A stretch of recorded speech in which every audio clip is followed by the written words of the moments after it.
આજનું Nirmala સીતારામજીએ 2024નું interim budget રજૂ કર્યું એમાં ઘણી બધી આશાઓ અને અપેક્ષા હોઈ શકે સ્વાભાવિક વાત છે, પણ આ ઇન્ટરિમ બજેટ છે એટલે જેથી કરીને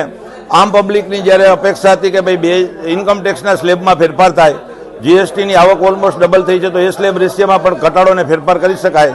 પણ આ ઇન્ટરિમ બજેટ હોય સરકારે આ દેશની વિકાસને હરણફાળ કરવા માટે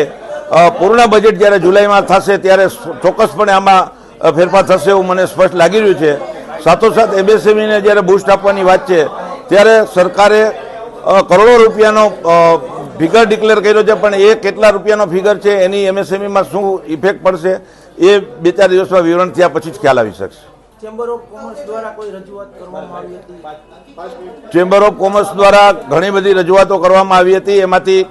8 થી 10% રજૂઆતો ને રિપ્લાય મળી ગયો છે અને એ ચેમ્બરની ફેવરની વાત છે।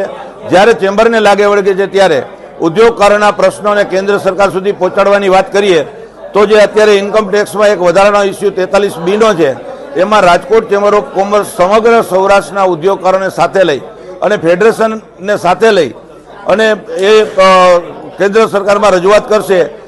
જેને અટકાવવાના પ્રયત્નો અથવા તેમાં ફેરફાર કરવાના પ્રયત્નો ચોક્કસપણે થશે। આમ કેન્દ્ર સરકારે આ બજેટની અંદર ઉદ્યોગોને ફંડની ફાળવણી કરી પણ કેટલી કરેલી છે અસ્થાને છે એટલે સ્પષ્ટીકરણથી જ સાચો ખ્યાલ આવી શકશે।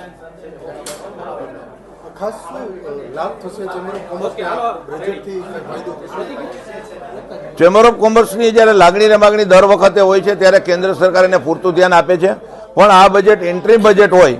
જે કંઈ કોઈ લાંબા સ્લેબની અંદર ફેરફાર નથી, એટલે જેમ આપણે કહીએ છીએ ને કે ભાઈ કોઈ નવા ટેક્સ પણ નાખ્યા નથી એટલે નહીં નફો નહીં નુકસાન જેવું આને બજેટ કહી શકાય, પણ જુલાઈમાં ચોક્કસપણે હર વખતની જેમ રાજકોટ ચેમ્બર ઓફ કોમર્સના પ્રશ્નોને કેન્દ્ર સરકારે ધ્યાનમાં લીધું છે તો જુલાઈની અંદર ચોક્કસપણે આને ધ્યાનમાં લઈ અને એમએસએમઈને બૂસ્ટ મળે એવા પ્રયત્નો થશે।